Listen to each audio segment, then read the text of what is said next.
Welcome to Samba Samba. Enjoy the video.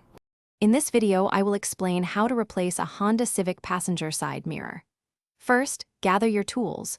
You'll need a flathead screwdriver, a Phillips head screwdriver, and a 10 mm socket wrench. Make sure you have a new, compatible passenger side mirror ready. Before starting, park your Civic on a level surface and turn off the engine for safety. This preparation ensures a smooth and efficient replacement process. Now, let's remove the damaged mirror. Begin by gently prying off the small triangular trim piece on the inside of the door, near the mirror. A flathead screwdriver can help here. Once that's off, you'll see the electrical connector. Carefully disconnect it. Finally, use your 10 mm socket wrench to remove the 3 nuts securing the mirror assembly to the door frame. The old mirror should now come right off.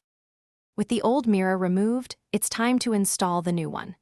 Carefully align the new mirror assembly with the mounting holes on the door frame.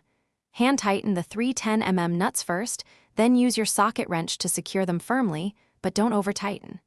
Next, reconnect the electrical connector, ensuring it clicks into place.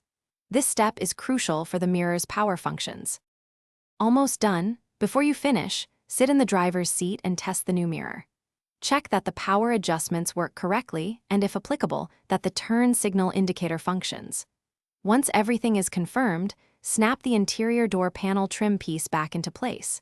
You've successfully replaced your passenger side mirror. For other great deals, including the Shark AI Ultra Robot Vacuum, check the link in the description below.